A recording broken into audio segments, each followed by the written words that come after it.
Hello.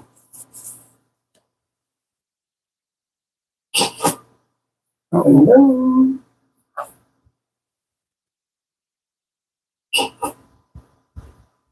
Here we go.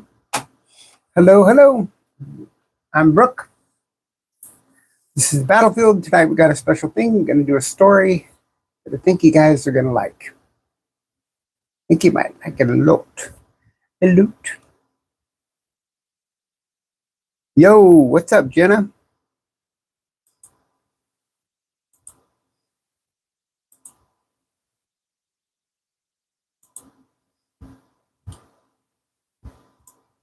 How is everybody today? Chilling? Good. I got a story for you. Maybe you'll like it. We'll see. It's not super long, but it's not short either.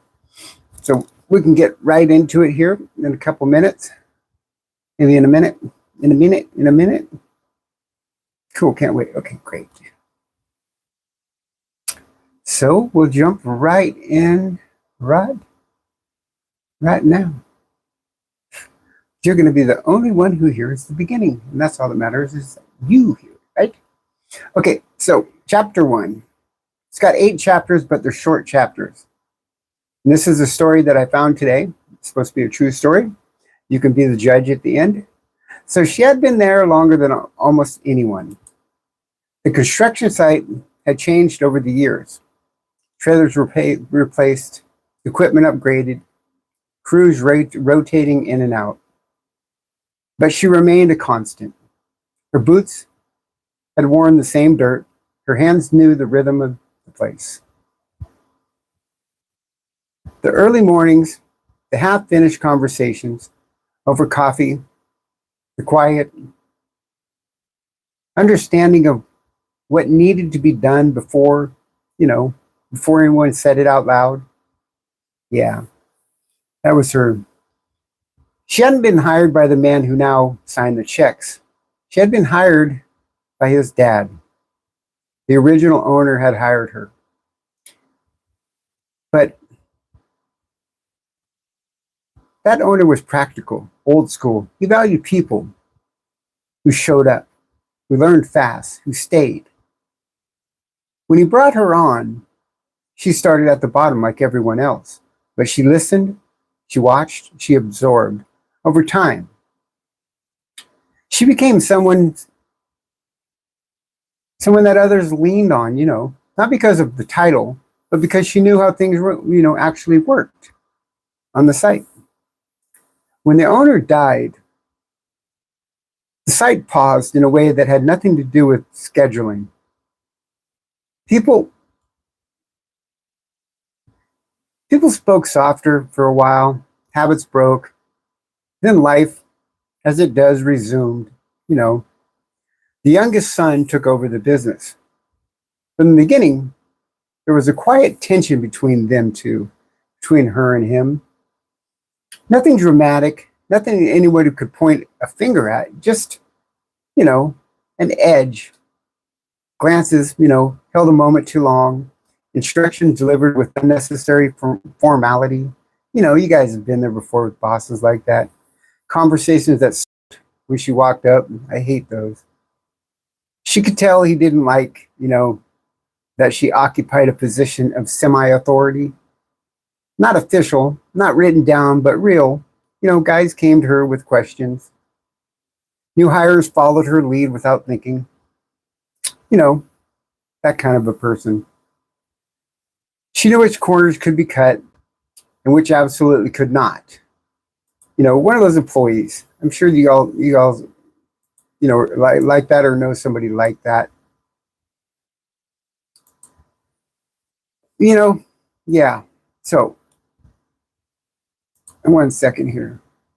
Sorry about that. The new hires, they followed her lead without, thinking about it.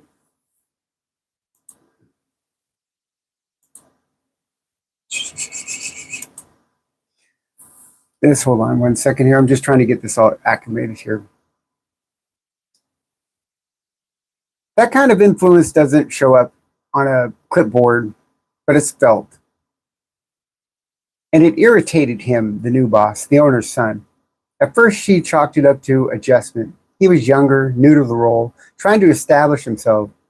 She gave him space. She didn't challenge him publicly. She didn't correct him unless it mattered. She did her job and let the work speak for itself. Years passed like that slowly, and slowly she almost missed it. Things began to shift. Alignments she had always held or handled were no longer hers. Tasks she'd been trusted with for years were quietly redirected to other guys. Sometimes it was explained, sometimes it wasn't. More often, she'd find out only after the fact, hearing about it in passing or seeing someone else, halfway through work she expected to do herself. She didn't say anything. She watched at first. She told herself it was coincidence. Maybe they were cross-training. Maybe, he wanted to spread responsibility around a little more. Maybe she was imagining it. Patterns are hard to ignore when you've spent years noticing details. The jobs weren't going to trust anyone or to just anyone. They were going to specific people who asked fewer questions, people who didn't have history tied to the old owner, people who hadn't been there when decisions were made the long way, the careful way. Still, she stayed quiet. She didn't want to be seen as territorial. She didn't want to be created like she's creating a problem where one didn't exist. She had seen enough workplace fracture over ego and assumptions. This was a phase. It would pass. So she focused on what remained. She showed up early. She worked clean. She helped. And when asked, she did whatever, he wanted. She kept her head down and her standards high.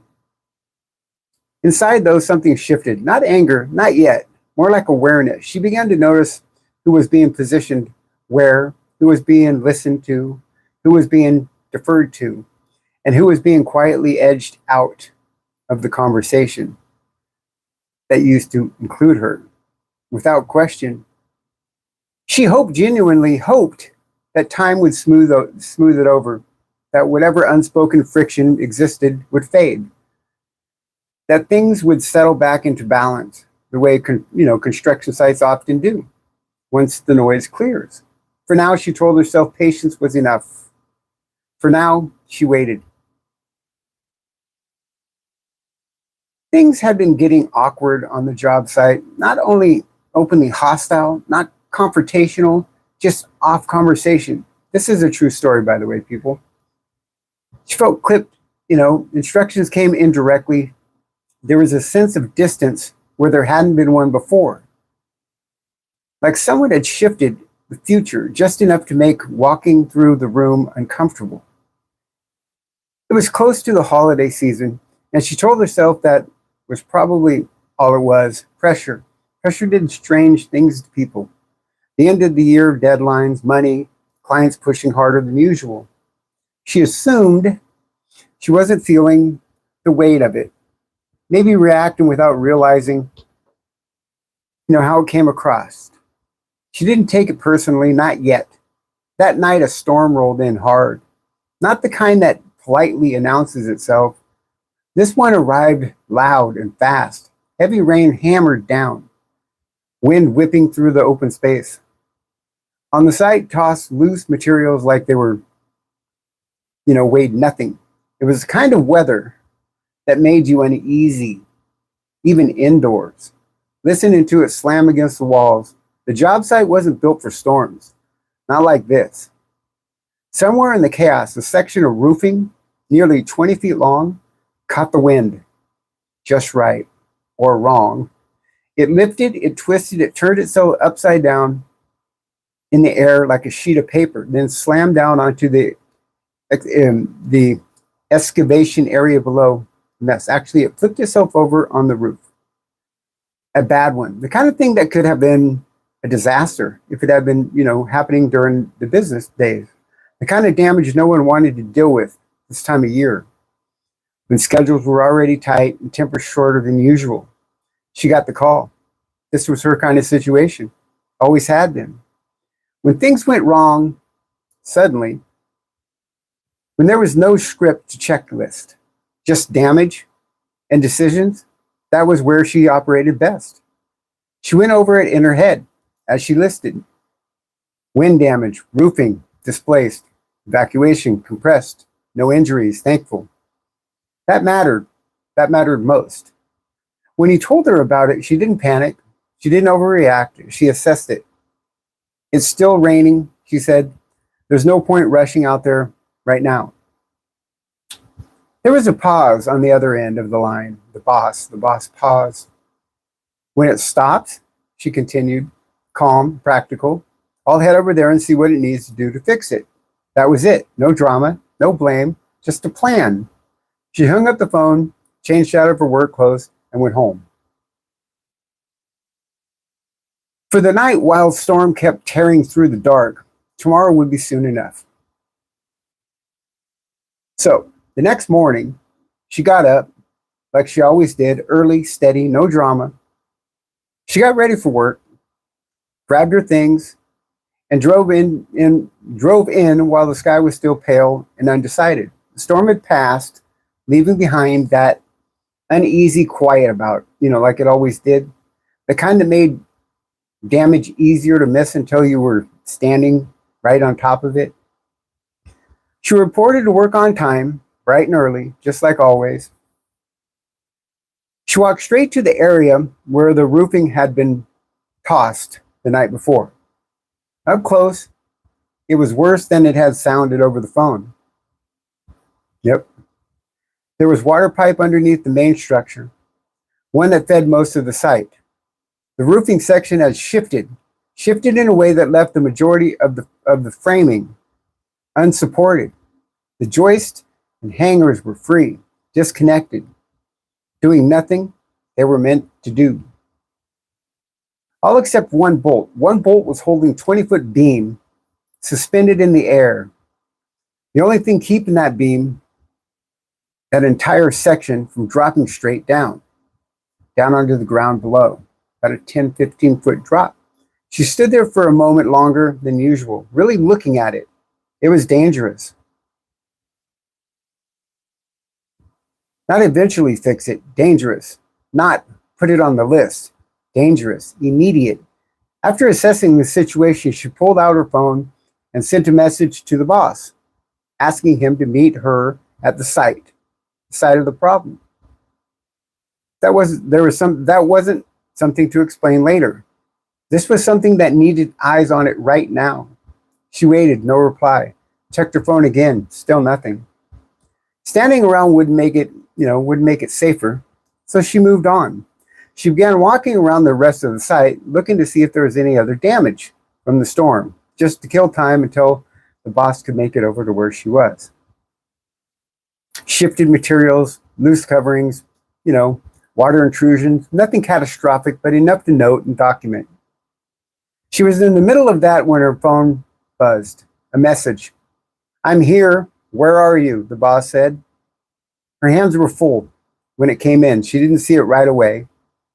And when she finally checked her phone, she stopped, then typed back quickly, "I'm on my way. I'll be right there." She headed back towards the damaged structure.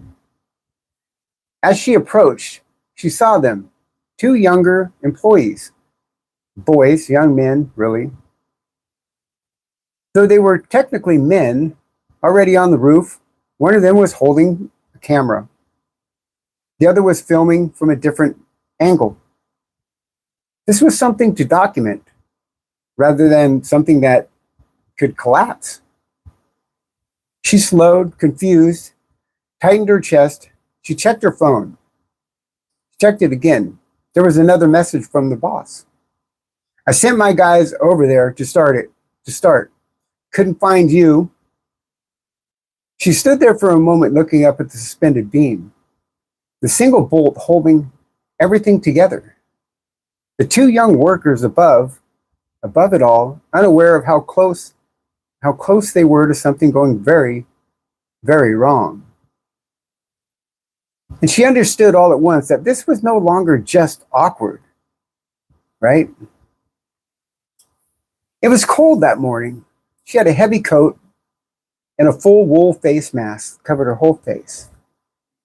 Tight against the wind from, from a distance, you could only see her eyes, unless you were right next to her.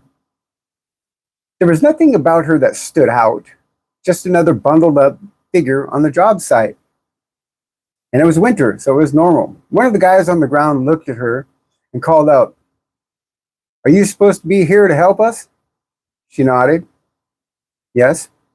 He immediately started explaining what they were planning to do. As he talked, she knew almost instantly that his inexperience was going to get someone hurt. The words he was using, the way he was describing the sequence of steps, it was all wrong. Not malice, just uninformed. And uninformed was dangerous. It was dangerous in this situation. She reached up and pulled down her face mask so she could explain more clearly, more directly. This wasn't the time for confusion. She needed him to understand. As the mask came off, she saw the moment it clicked for him. He hadn't just assumed she was a man. He had assumed she had been. When he realized she was a woman, and just then as quickly realized she was a transgender woman, his entire demeanor changed. The easy tone vanished. The attention dropped. The sarcasm crept in. He stopped really listening. She noticed it immediately. She was used to it. She didn't react. She didn't address it. She stayed focused on the problem. She focused on the problem in front of her. This wasn't about feelings. This was about safety. She explained what needed to be, she explained what needed to happen. She explained why the equipment there and would not reach what she needed to reach. She explained that the narrow alley space made their current plan unsafe. She explained that dislodging the stuck section the way they were suggesting would shift the weight in a way that, they basically, it would come down on somebody. It could hurt somebody. They barely acknowledged it. At one point, he turned his hip away from her slightly, subtle, dismissive, like her words didn't require a full face. Then he said, "Well, okay, I'm going to go up there and see what's going on." He climbed up onto the roof. Up top, the other guy was worse. He wouldn't even look at her when talking. She stared straight ahead, speaking over her shoulder, as if the eye contact would somehow legitimize her presence. "We're going to go over there and take these joists off," he said flatly. She felt her chest tighten. Those joists weren't resting on the ground. They were suspended. As you walked out into that section, the weight would counter pivot, and the moment they removed them, that load would shift suddenly, and the only thing holding everything together was that single bolt. If that bolt broke free, that beam would drop, and they would drop. Someone could be seriously hurt, or worse. She tried to explain it again clearly and calmly. She described, the load path. She explained the pivot. She told them exactly what would happen if they proceeded. But because she was a transgender woman, the guy on the roof turned away, didn't argue, didn't acknowledge, just walked out and grabbed equipment. She stood there looking up at the two men who were about to make, a decision they didn't understand. One she did understand, and realizing that that wasn't just about being ignored anymore. It was about being invisible. When visibility matters most, okay? Remember, this is a true story. It's supposed to be anyway. She took it with a grain of salt. She didn't dwell on it too much. She was, unfortunately used to some guys treating her differently because of who she was. It wasn't new. It wasn't shocking. It was just there.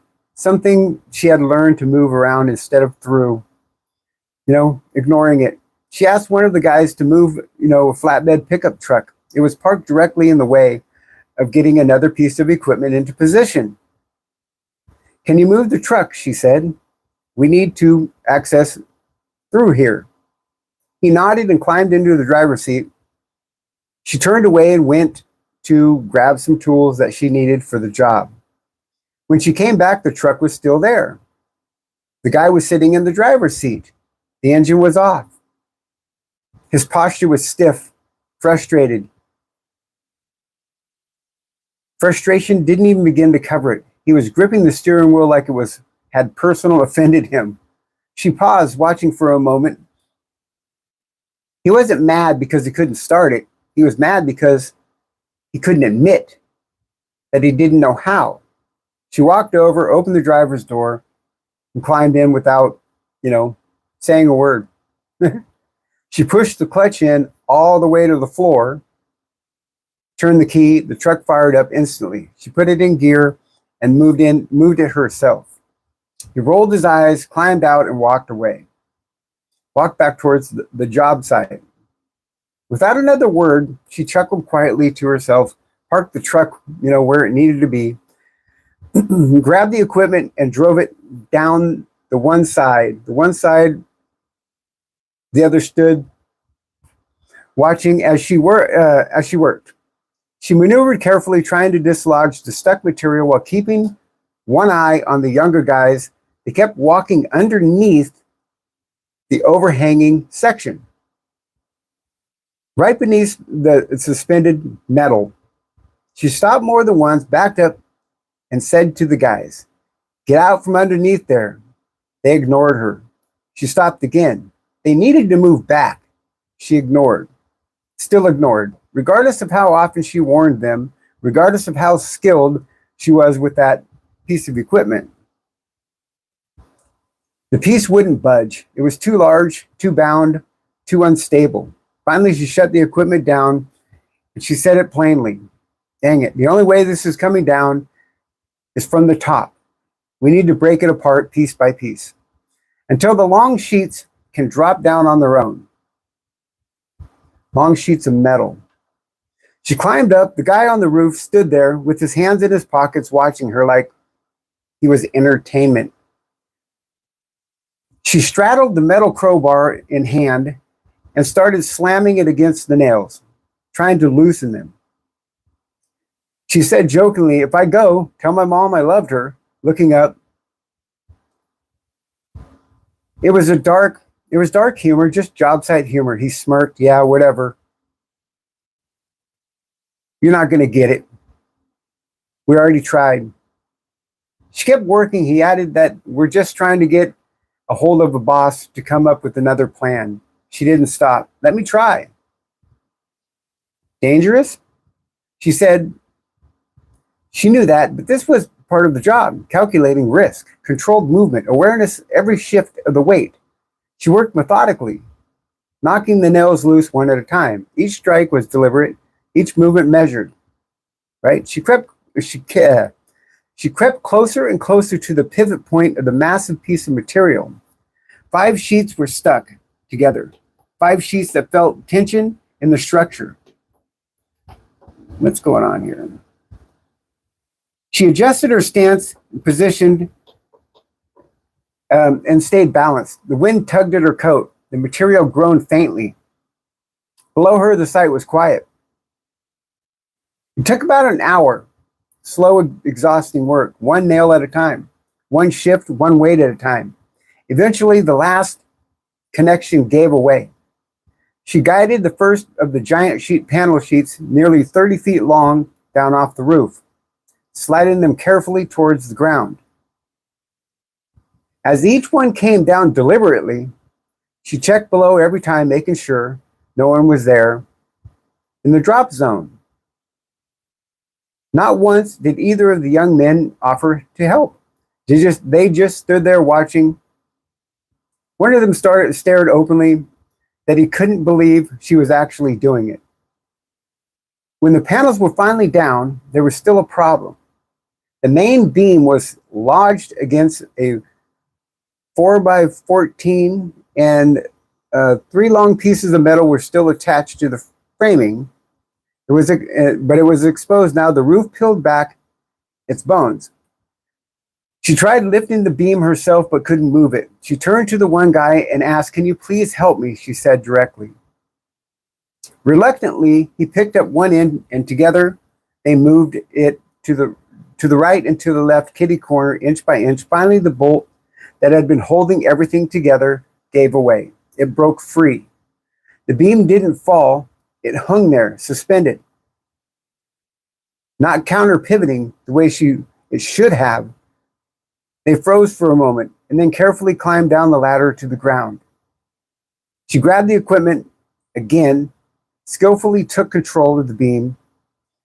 As she was setting it down to rest on the structure, came with it. The rest of the structure came with it, dropping in a controlled collapse. She looked up, and the guy on the roof, "You can't get down now." It took him about 10 minutes. He was scared to go down the ladder, frozen in place, gripping the edge. She didn't rush him. Fear happens. She understood. She understood that. While waiting, she noticed something else. The other guy, the one who had been dismissive from the start, he'd been on the phone the entire time, texting, laughing, quietly, completely disengaged from the work happening around him. It became clear what he was doing. They were expecting her to fail. They were expecting it to become too difficult, too dangerous. They were waiting for the moment that she had to call the boss. They were waiting for the moment that she had to call for help, admitting defeat, and not finish the job. Once the roof was clear, she climbed back down onto the equipment and tried to dislodge the last piece hanging at an awkward angle. As she pushed from underneath, the metal started to rise straight up into the air. Instead of falling away, that's when she realized that it was now resting on a fence. When it finally came down, the other side dropped onto two exposed electrical wires. A metal roof, rain, electrical lines, bad news. She jumped off the equipment immediately and ran towards where the guys had been. "Why didn't you tell me there was wires there?" she started to say. She shouted. There was no answer. They were gone. They left. Now she was truly on her own. The site had been quiet in a way that felt different than before. Not the normal lull of work, but the absence of people who had chosen not to be there. The rain had soaked everything. The metal was slick. The air was cold enough to sting. She put on rubber gloves. Slowly and carefully, she began to pull the 30-foot section of metal off of those electrical wires. Every moment she realized that if she had cut through the insulation and made contact with the ground wire, the electricity could travel straight through her. Not a shock, not a warning, heavy, dangerous dose. She knew it. Her hands moved anyway. She wasn't going to let them win. Not by walking away. She wasn't going to leave the job half done, so someone else could say it had been impossible. She focused on the work, not the risk. On balance, on leverage, on keeping the metal from twisting the wrong way.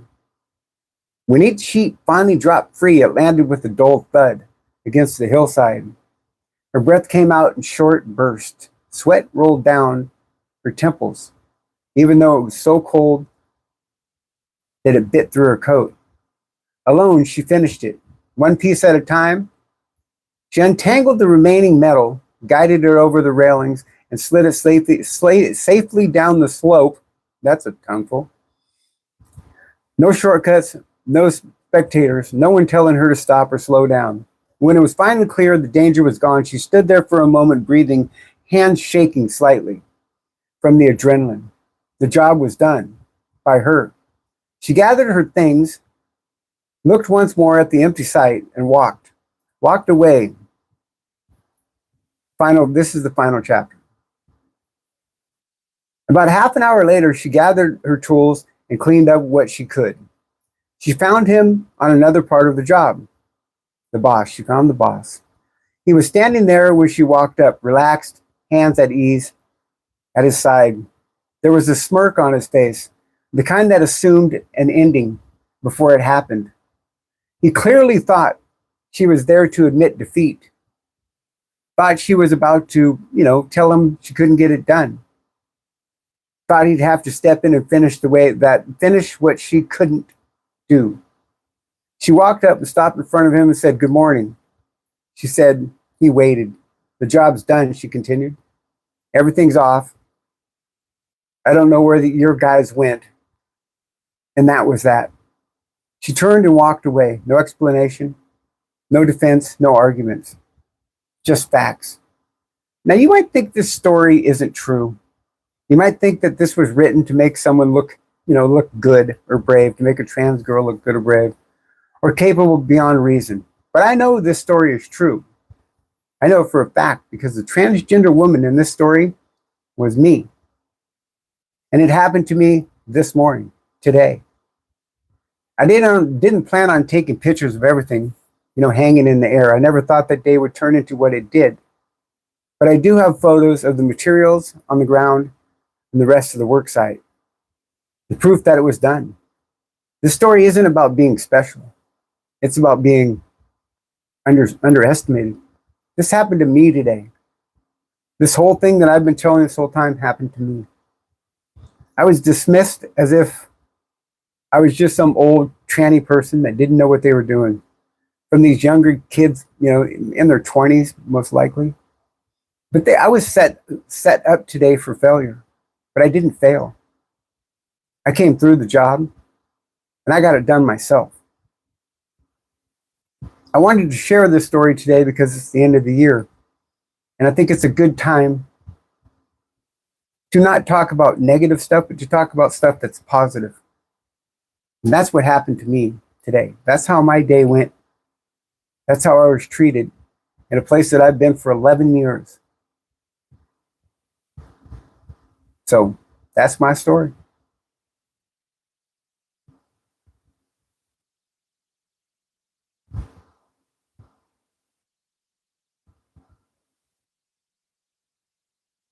I love the clown behind you. Let's get to the chat here. If you have anything to say, go ahead and say it. You go, girl. I like that.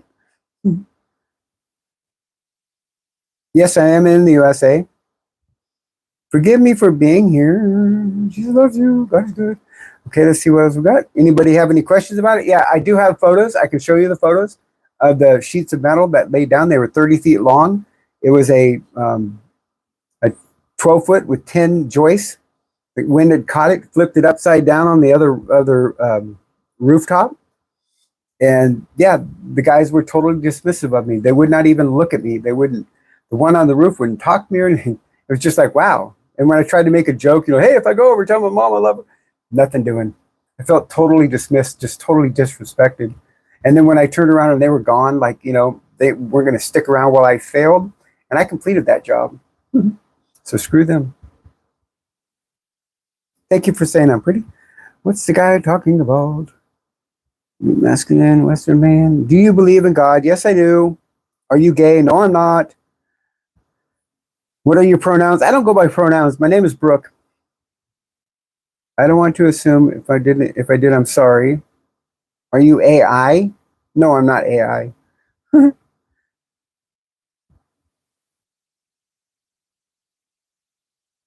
Leave alone, guys. What did they do to you? What are your pronouns? Like I said, I don't go by pronouns. Usually I have Christine here helping me. She's in the house. Look at you, dude. You would. Why wouldn't they respect me? Obviously, I did a job that they couldn't do. I completed a job that they gave up on. Right? It just shows that, trans people are strong. We're strong people. We do wonderful things. And to just dismiss us for no reason at all is ridiculous. Absolutely is.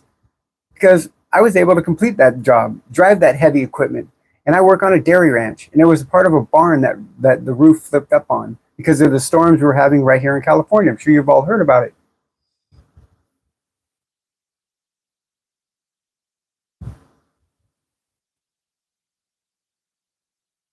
Because you're strong? It could be because I'm strong.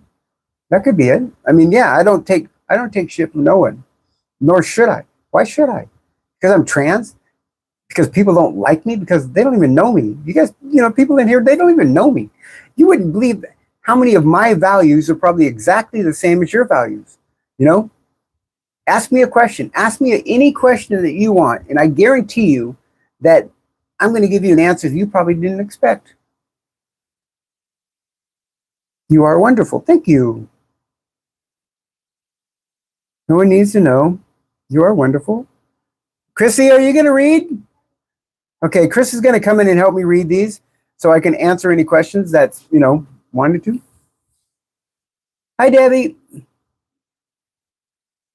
I know you're a man. Can you admit that? I was born male.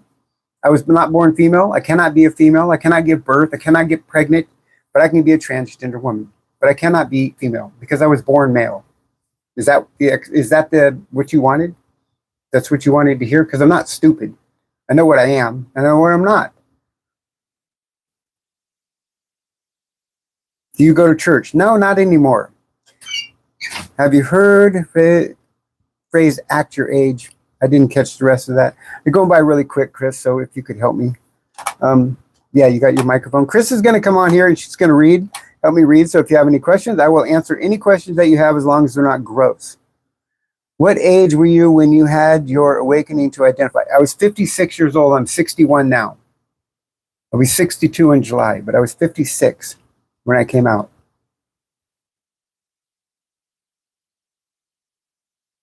See, do you like math? What is that? I didn't catch that. Your hair is amazing. Thank you. Thank you, Christine. Pray for him. Pray for me, Chris. Do you think you are going to heaven? Yes, I am going to go to heaven in the afterlife. Why wouldn't I go to heaven in the afterlife? I think God's going to look at my heart, not my pants. Julie Hawk says, you don't have to, but I would love for you to go to your church and find someone who does and just worship the gospel and give it time, because God will never put you something you can't go through. Who said that? Julie? Julie Hawks. Hey, Julie Hawks, my brother's a minister. Mm-hmm. There you go. Do you think life is worth living? I do now. I didn't always. Is that a brooch on your beanie? It's what? No, it's Snoopy. Yeah, it's just it's a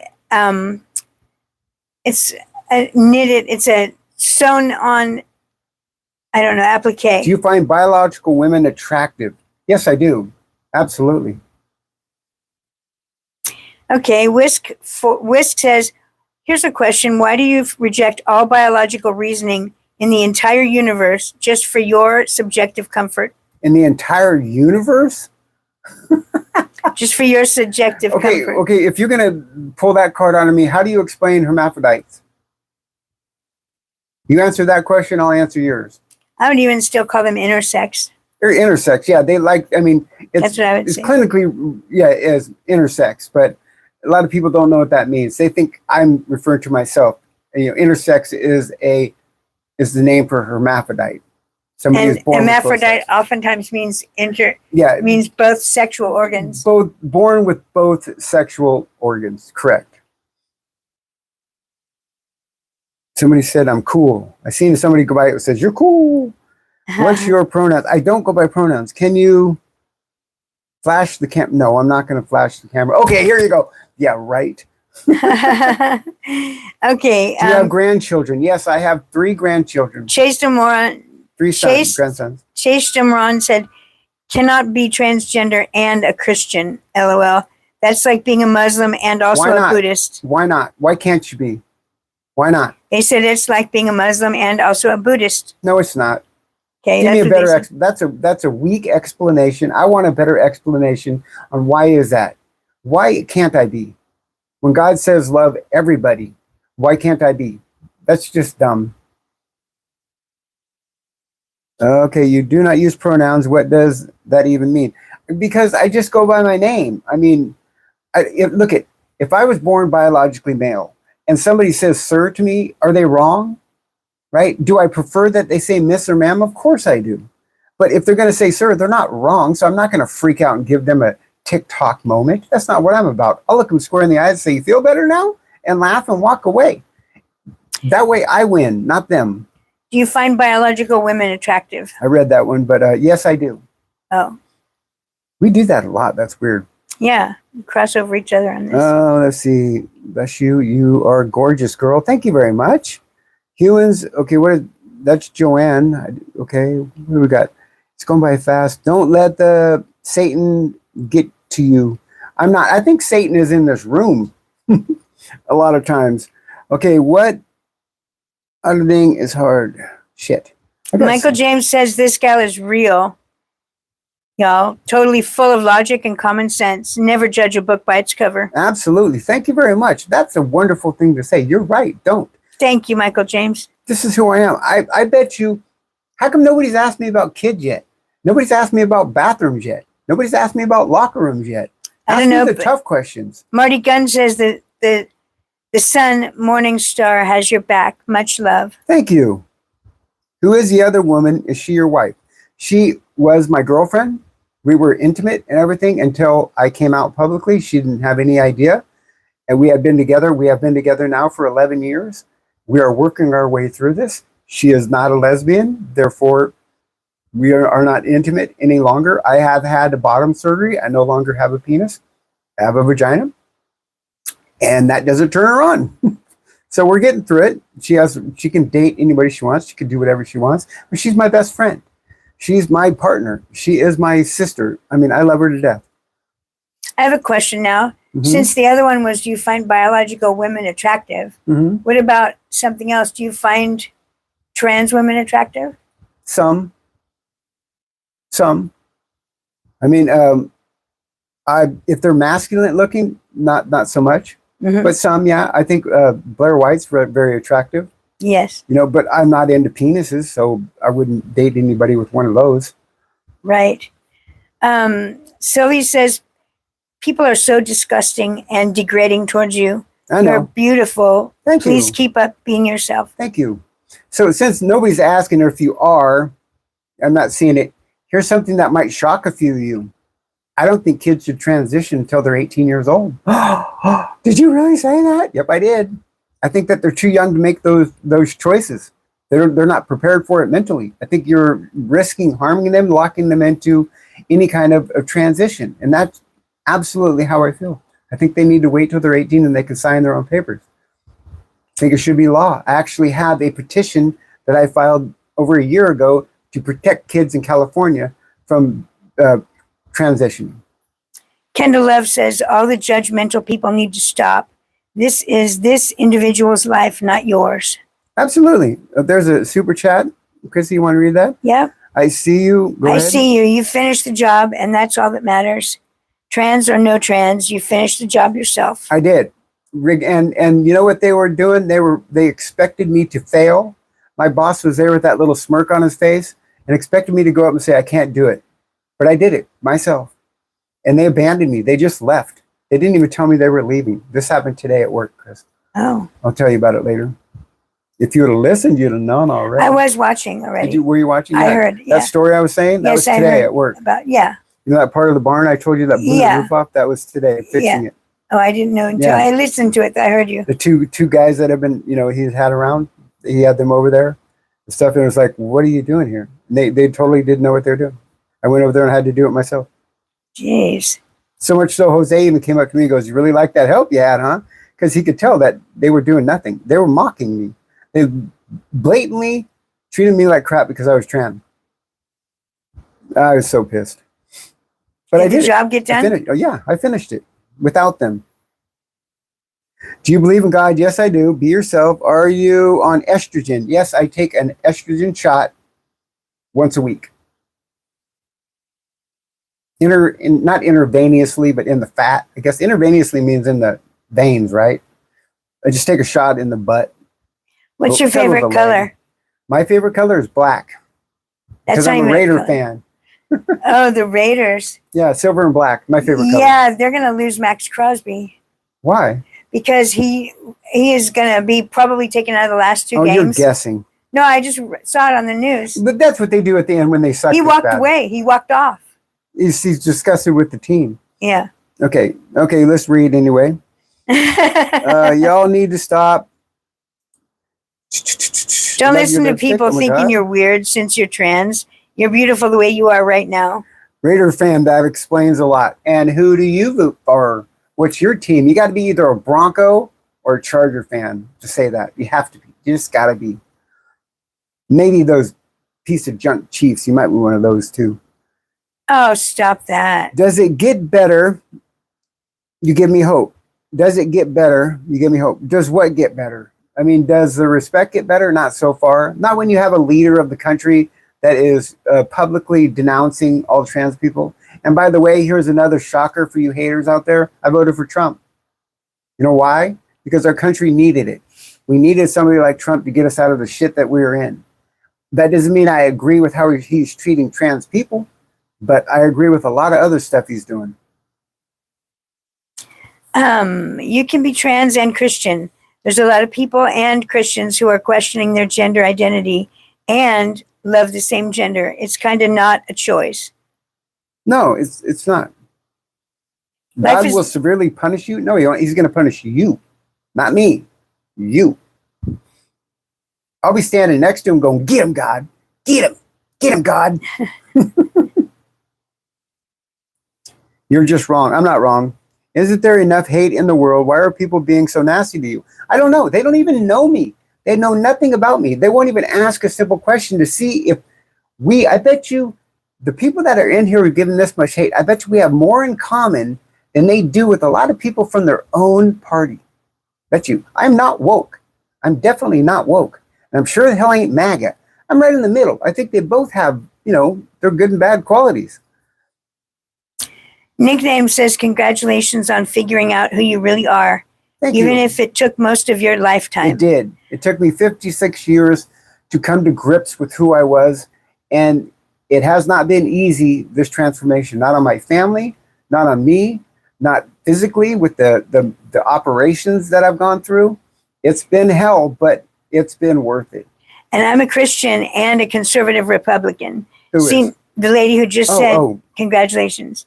Well, thank you. Thank you very much. The person who just said, I should say not lady, but the person I don't know. You're a true Christian. Seen a few of your live streams, wishing you the best. Thank you. You're a true Christian. What true Christians want for people is the best.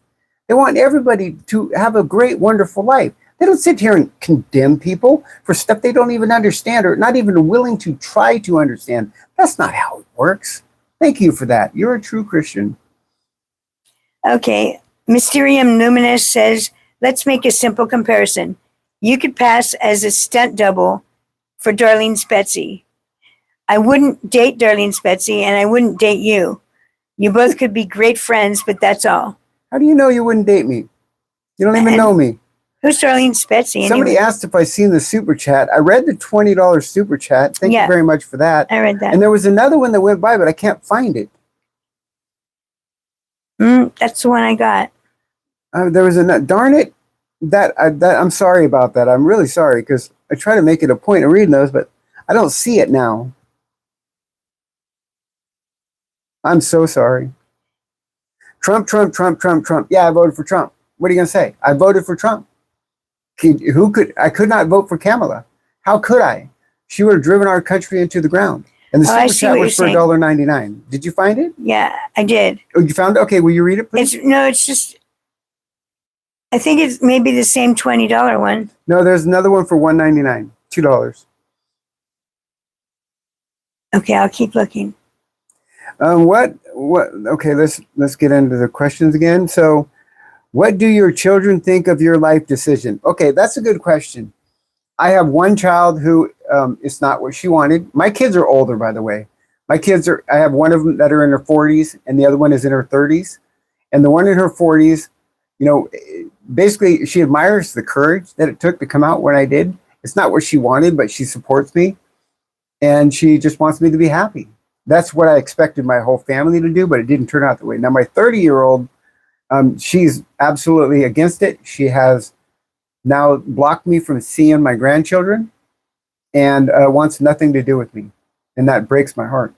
Believe me, I don't say this lightly. It is something that I battle with every day because I thought that she would be in my corner at least enough to love me unconditionally. But I guess unconditional love has conditions.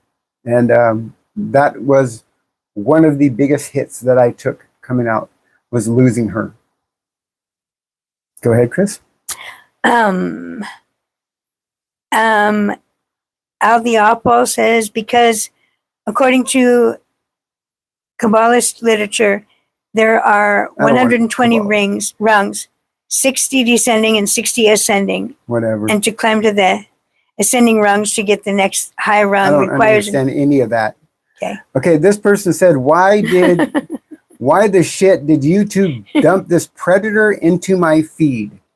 How so? Why would you say that I'm a predator when you don't even know me? You don't know what my values are. You don't know what I think about kids or nothing like that. When I think that kids should not transition, I actually, if anybody says that they're thinking about transitioning, what's the first thing I say, Chris? Think about it. Before you start anything, see a counselor. Look at every other option besides this. This should be your last, not your first. So don't call me a predator when you don't know me. Go ahead. Right. I only have a bunch of people quoting stuff out of the Bible right now. Well, there's one here. Mustang says, my friend won't speak to his son because he got breast implants. He was fine until that. I'm very disappointed in him. You're very disappointed in your friend, because that happened to me too with my parents. They're in their 80s. Not that they stopped talking to me, but when they found out what I was when I told them. Actually, I have a song that I dedicated to my mom one last year, but it was very hard on them. And finally, they came out and said it not too long ago. They said, we do not approve what you did to your body, but we love you. And that was a step in the right direction. However, the key phrase to that is my body. And if your friend's son is over 18 and that's who they feel, what they need is love right now. That's what they need. You don't have to agree with what they're doing. You don't have to even like what they're doing. But that doesn't mean that you stop loving your family because of it. That's just ridiculous. Unconditional love means you love them no matter what. Right? That's right. You don't have to agree with transgender, but you should still love them. Because you're hurting them in a way that you have no idea. That is the only thing about transition to me that made me pause, is the fact that I've lost people that I love. And I don't understand that, because there's nothing they could have said to me that would make me stop loving them. But I guess to my daughter, she told me that I just went too far. That you went too far. And that's it. I haven't talked to her in how long, Chris? It's been way over a year. Yeah, over a year. And we used to talk 2 or 3 times a week. And now we don't. You know, I mean, believe me, I have cried myself to sleep so many times over that young lady.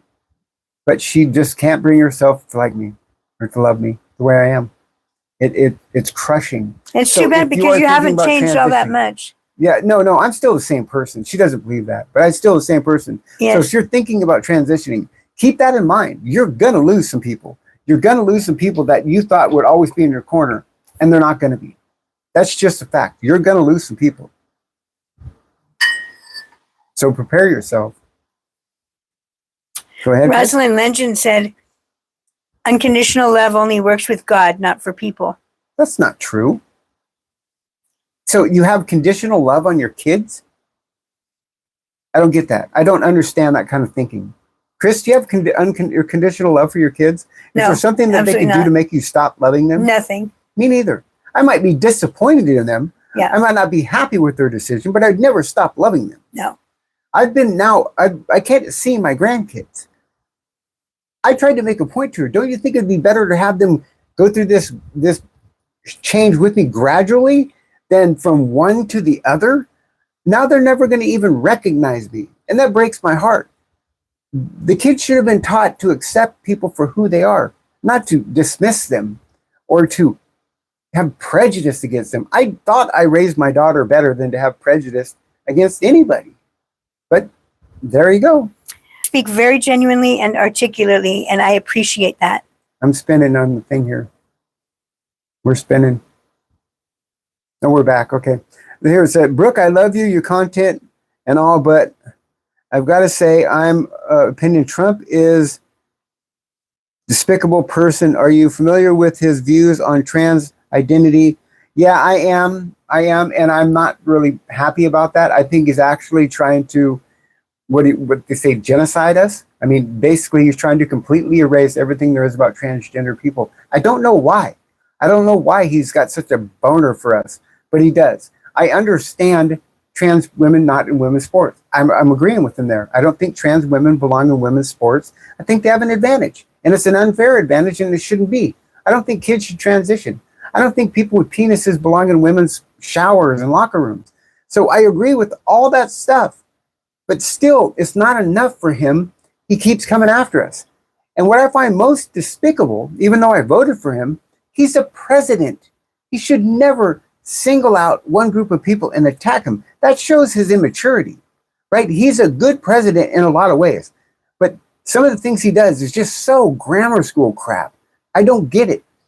He's either the most diabolical genius or he's super immature. I don't know which. But we couldn't have Kamala. We could not have 4 more years of open borders and these mistakes. Look, Tim would have been our vice president. And look what he's done to Minnesota. Imagine if he'd have been the vice president of this country, what would have happened over those 4 years? My God, I don't think we would have recovered. That's why I voted for Trump. There was no other choice. He was the best of the two. Go ahead, Chrissy. Mm-hmm. I don't have anything yet. Would you ever want to change the sound of your voice? Yes, I have actually an appointment set up for February to go to the doctor and discuss the voice changing surgery. So yeah, it is going to get better. I can't sit here and fake a girl's voice. I'm not good at it, for one. I don't think it's authentic. I want it to come out of my throat as it does. So I'm going to have surgery, and they're going to take my vocal cords and they're going to stick them together so it's a higher pitched. It won't be like Chris's that you hear on the voice like that, but it will be more feminine. Have you ever watched Stranger Things? Wait, you voted against yourself. Typical. That's a super chat here. Wait, you voted against yourself. Typical. What does that mean, typical? I don't get that. It's even got 3 thumbs up. I don't know what do you mean that's typical? This is blasphemy. The Bible says the creator, blah, blah, blah, blah, blah, blah. No, it isn't. I kind of like your voice. I've heard that before too. Other people say, don't change your voice. I like it. But to me, when I go through a drive-through and I say, excuse me, can I get a number 2? And they say, sure, sir. It kind of ruins it for me, but I get it. It's not going to change it. It'll be more like Demi Moore. She kind of has that raspy, smoky, sexy That's voice. what you're hoping it'll be like. Yeah, hell yeah, I'm hoping it's going to be like that. That's what it's going to be. I'm going to will it that way. I'll be like, hey, baby.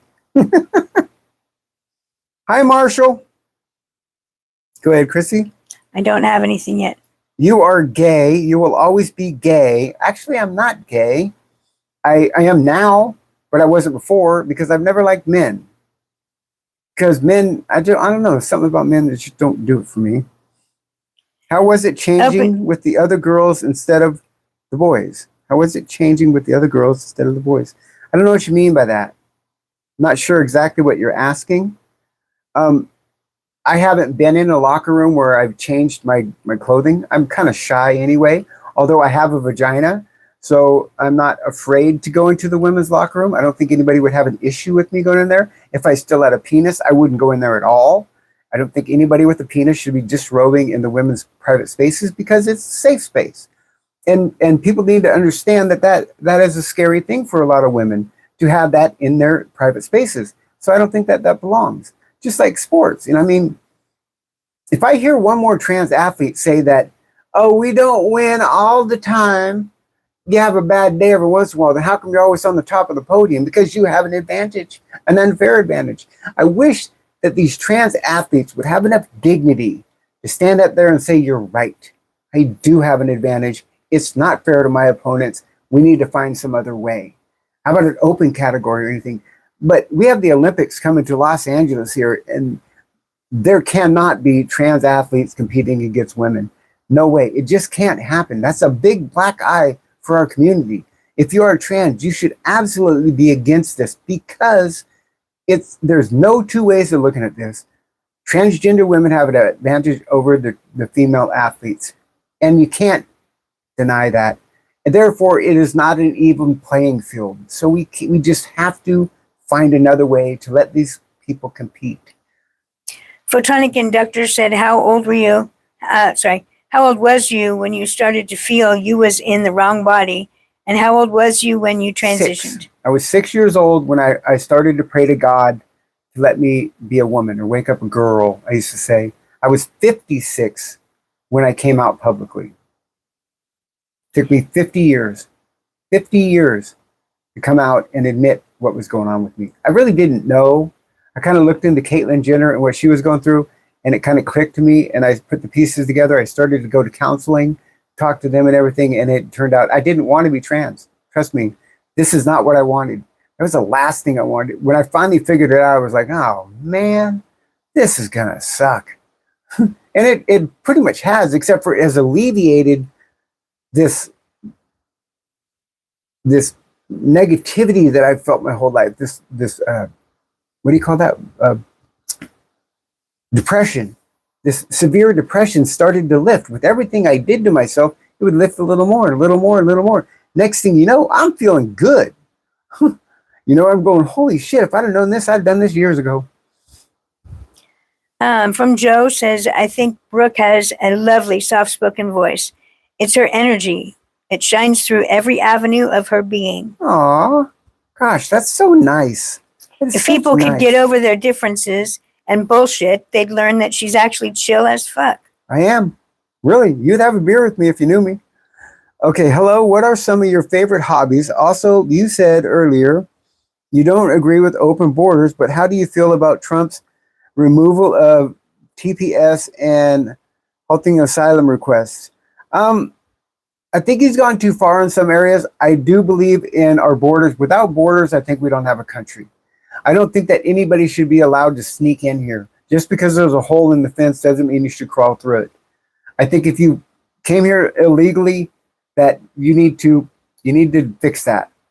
I don't think that you should reward somebody who has been here a long time without getting caught, because we have laws for a reason. If I break the law, I get in trouble. I think that there should be an avenue for the people that are here to get citizenship if they're good, if they haven't broken the law, if they're not criminals. There should be a way, but they should be punished somehow, pay a fine. If you get a DUI as an American citizen, that never goes away. You will eventually have to pay that. So sneaking into the country, I think, is wrong. I'm sorry, I do, because I think it takes money away from American citizens. And I'm not talking white people or brown, I'm talking all Americans. We have all nationalities. But I just don't think being here illegally is the right way of doing it, right? I'm not against immigration. I love immigration. Where I work, I am the only Caucasian person here. The rest are Hispanic, right? I don't care what their thing is. I'm not judging anybody. I'm just saying, you asked me if I think illegal immigration is okay, and I don't. Real Chocolate Diamond says in a super chat, typical Trump says, hate trans. Let me vote for him. Vote for who? For Trump. I did vote for Trump because there was who else were going to vote for? That was the better of the two. Somebody says you were 6, you didn't know what you wanted. Exactly my point. The fact that I was 6 years old and didn't even realize what it meant to wish to wake up a girl tells you there that this was something that was in me from when I was a baby. There's other things. There's a hypothalamus of the brain. It's a developmental stage of the baby in the uterus that where it determines how you view yourself. And if that gets cross signals or a little bit of estrogen where it should have got testosterone, or the testosterone receptors aren't quite working right at that moment, that's where you get a mixed brain to your body. It's like hermaphrodite. Hermaphrodite has visible body parts that are both male and female. It's like being a hermaphrodite of the brain, but there's a lot more to it. I'm just simplifying it. But there is scientific research that has been peer-reviewed that points to a reason that we are born trans. We are born this way. You cannot wish it out of us. You cannot pray it out of us. You cannot pull it out of us. We are hardwired to believe that we are in the wrong body. That's why it's such a battle throughout our whole lives. That's why it's so uncomfortable for us. That's why gender affirming care fixes that because my body and my brain are now aligning in my head. It's a crazy thing, but it's true. Go ahead, Chris. Ijadam says, I personally am learning more towards the argument that transness is one of many neutral variances that I can Exactly. Oh my God, I couldn't have said it better myself. But I don't think that level of hyper competition is good for anyone. Can I tell you guys something? People like to come on here all the time and say this. God doesn't make mistakes. Right? Right? Don't they say that all the time, Chris? Yes. God doesn't make mistakes. Then why do we fix God's mistakes all the time when it comes to bad vision or deformities or diseases, right? If you're born with bad eyes and you have to wear glasses, aren't you fixing what God made? If you were born with, let's say you had a club leg and you wear a prosthesis leg, aren't you fixing what God made? So if I'm born where I believe I'm in the wrong body and I'm fixing it, how is that any different? You're doing what you need to do. I mean, it's the same thing, right? I'm just fixing what didn't feel right with me or what is not right with me. If you have Down syndrome, should they not get special care? I'm just saying that you can't just blanketly say God doesn't make mistakes. You shouldn't alter what God has made because we alter what God made all the time. Sir W92 says, I'm pretty conservative. I'm sorry. I want to say one thing and then you can read that. This person said too much God stuff. I agree. Way too much God stuff. Way too much. Drop the God stuff, please. Let's get on to something more substantial. Go ahead, Chris.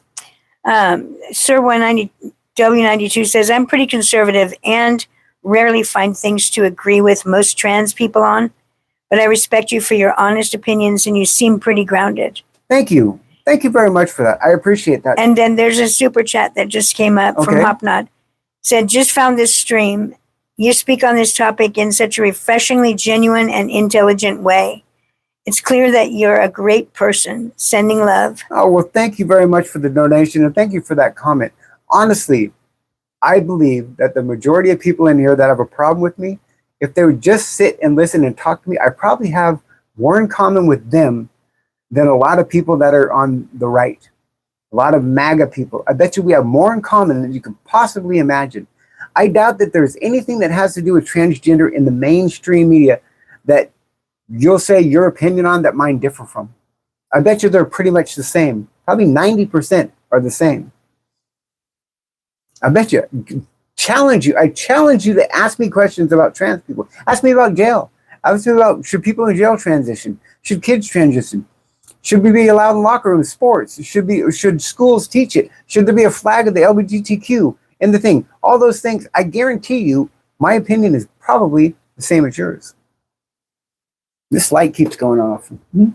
It looks fine off, too. Gemini Burning says, I voted for Trump, but agree with everything Brooke has said.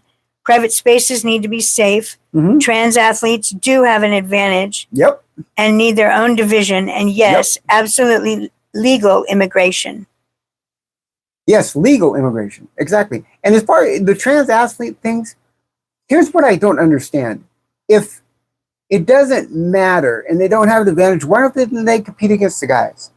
Right? I was watching this thing the other day with this guy who took a scholarship for male athlete to compete in the male thing, right? And failed. Didn't do very well. And then he became transgender, joined the girls team, and was top of the thing. Won the scholarships and, the championships and everything. That was so unfair that it made me angry. Angry. If you are a trans athlete out there, I challenge you to look in the mirror and stop lying to yourself. Nobody else believes you except you. What are you getting out of this? What do you gain by lying to yourself and competing and taking something away from the women? Why does being trans mean you need to take something away from biological women? We're not biological women. We are different than they are.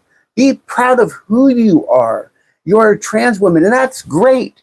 But it doesn't mean that you need to somehow validate yourself by taking over women's spaces. It doesn't make sense to me. You are not a biological female. I am not a biological female. I'm a biological male, but I'm a transgender woman and I'm proud and I'm happy to be. But I'm not fooling myself. I don't want to take anything from Chris, to make me feel more. It's not going to make me feel more like a woman to take something from her. It's ridiculous. Come on, guys. Smarten up. People say, because transgender women are women. No, they're not. They're transgender women. They're not women. They're trans women. It's different. We are different. Okay, Yeah. Go ahead. B. Jesse says, okay, but a mentally ill person that thinks he's an elephant doesn't get treated like an elephant. Well, that's just ridiculous. It is. But I'm sure if you went somewhere and you say, treat me like an elephant, and you paid enough money, they would. And that's ridiculous. We're not even, that's like, you think that like the furry thing, what is it, the furry thing is not the same as the trans thing, guys. It's just not. And neither is drag I could queen. be a hamburger if I want to be a hamburger, whatever. And a drag queen can be a drag same. queen, but that doesn't mean they're transgender. Lawrence, thank you for the donation. Yeah, and that's another thing. People think that drag queens are trans people. They're not. Here's a little lesson, guys. Drag queens are dudes that dress up like girls and perform, right? They want to be guys. They don't want to be a girl. Because wouldn't it kind of take the whole thing away from the drag thing if you wanted to be a girl and you're just dressing up like, I don't get that. I don't get that at all. And if you ask real drag queens, they don't think reading to children is a good thing because they do a night adult performance. That's not for kids. Kids should not be around drag queens. It's not healthy. And the ones that are reading to kids, please stop. You're not helping anybody. Just please stop. Stop. There's other things you can be doing. Just stop.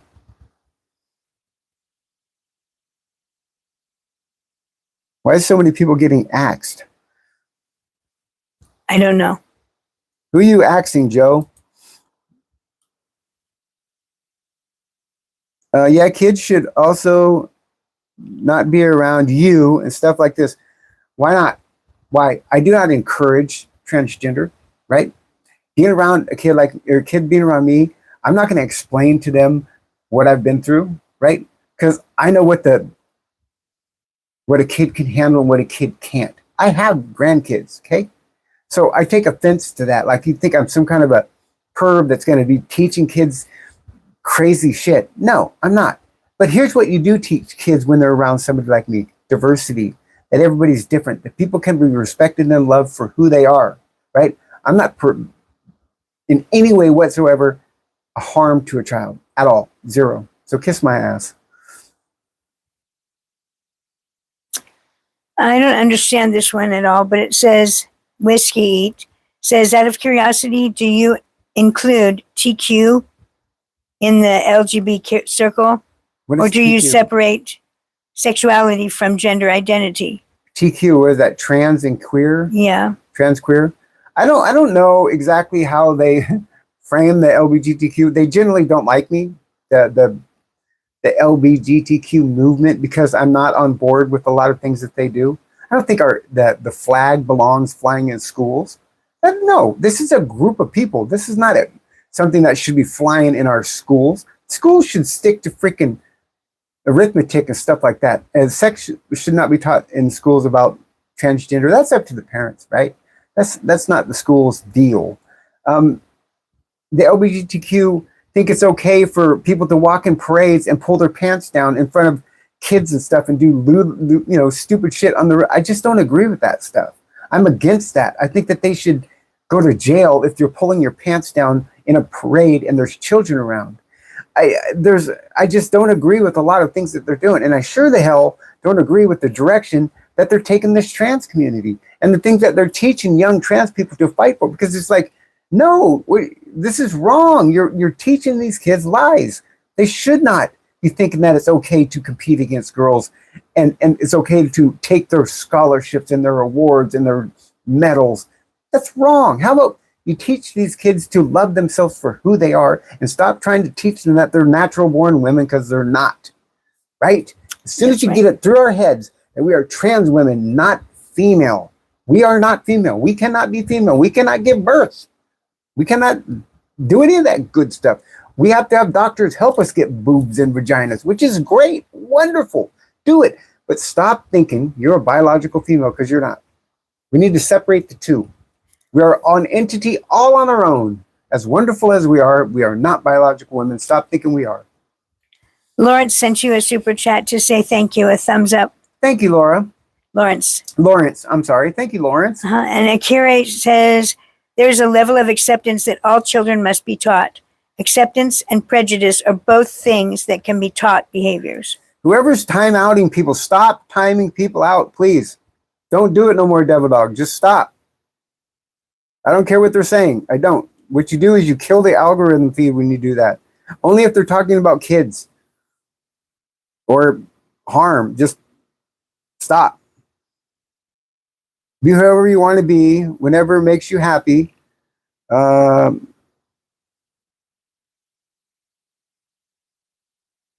Be whoever you want to be, whatever makes you happy. You of other people, just FYI, if you want, you will be more welcomed in the Philadelphia, Philippines. Colorful, I don't know. much nicer. I'm in California. It doesn't get much more accepting than that, right? You would think, anyway.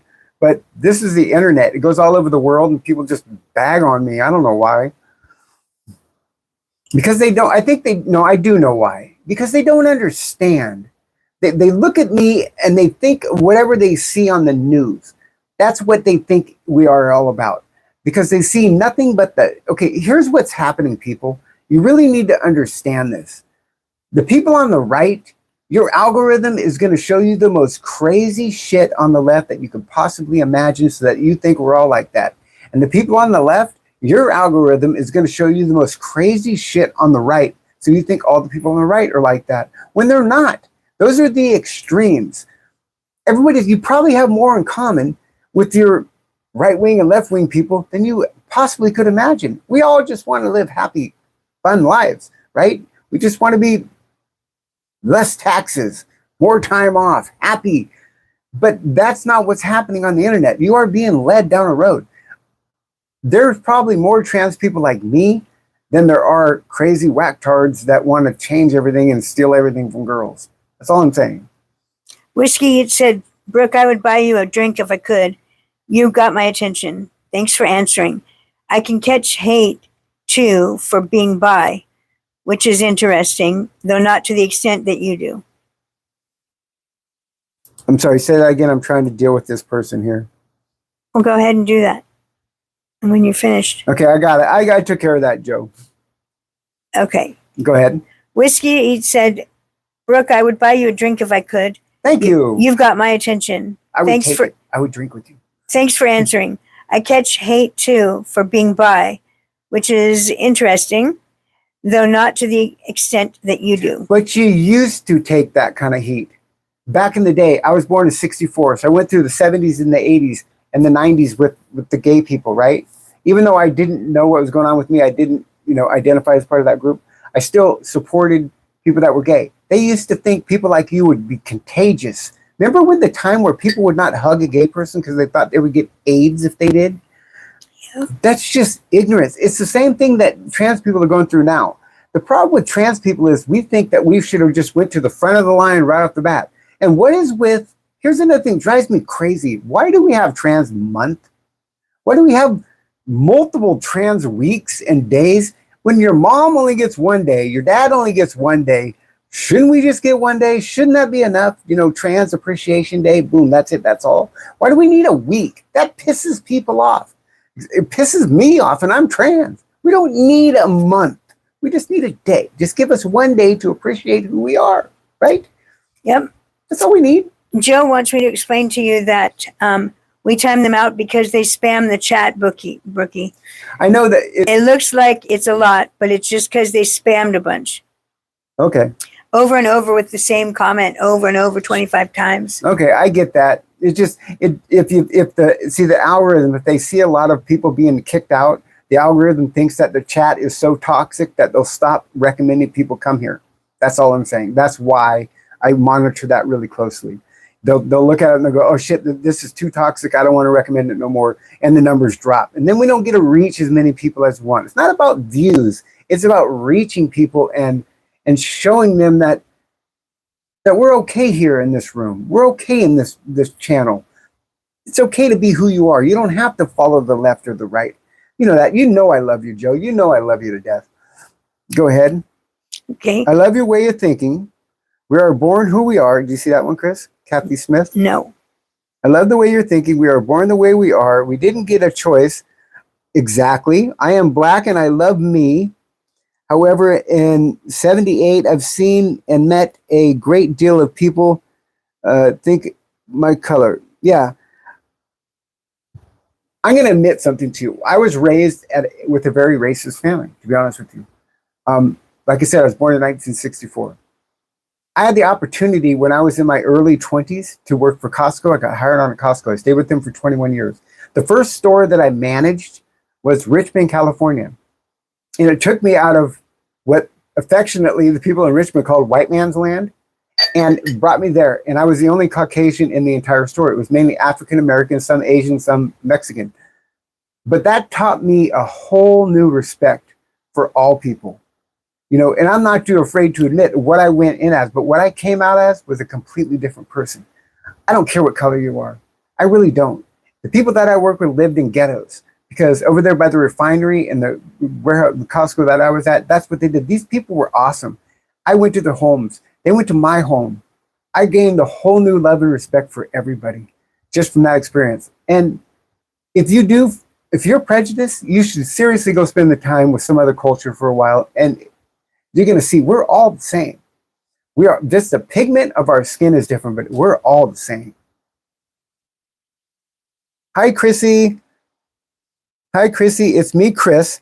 Tell Brooke I said to buy a Bills jersey. No. Although I don't mind the Bills, but I'm not buying a Bills jersey. I'm a Raider fan through and through, win or lose. Okay. I have to stick with my boys, but they suck. They suck. And unfortunately for Christine, I tricked her into becoming a Raider fan. Oh, now she's stuck being a Raider fan. Be whatever makes you happy. You only live once. That's Thank what you Lawrence for that just donation, said. Lawrence. Thank you very much. I appreciate that. Yeah, that's true. Be whatever makes you happy. You should spend some time in the psych ward. I have actually, not personally as a patient, but I've dealt with people that have their mental issues, and they're people too, right? They just have problems. Eric funny. said, Chiefs fans digging out their old Patriots jersey. Chiefs had a long run. I mean, what an amazing young quarterback they have. It was time for them to stumble. It really was. It was getting old, really old. How come the Raiders have, what's his face, the quarterback guy, Mr. Wonderful, that every Raider fan hates? Oh, Tom Brady. Tom Brady is now a part of the Raiders ownership. How come he ain't helping us? Fricker. Okay, we have 7 minutes left, guys, before we call this a night. So if you do have a question or a comment, we'll try to get to it. Now, I do want you people to know if I didn't see your comment or we didn't respond to it, I go back and I read all of these. And if you really had something that you want to say to me, do it in the comments after this is over, and that whatever that thing is where you can leave comments, because I read them all and I respond to every single one of the comments afterwards. There's just so many that roll by here, I can't always get to them. But believe me, I do go back and I do take the time and I sit there till wee hours of the morning and I read stuff because I don't want to miss something that somebody's talking about, a cousin or a son or a daughter that I just happen to miss and it rolled by, because every one of them is important. And I'm here to spread the word that we need to start thinking about transgender in a different way. We are just people. I don't want your kids. Sometimes I don't even like my own. I don't want to transition your children. I wouldn't want this for my worst enemy. This is a tough life. But it's my life. And if I can just take one other trans person and say, stop pretending that you're a biological woman. You're not. Be happy you're a trans woman. That's all. Go ahead. Anybody has anything Nick to say? Walk said, what you're doing here is working, showing that we are all human. Yes. So sick of this division. Everyone deserves love. Aren't you? Everyone deserves love except pedos. Keep on keeping on. So planned.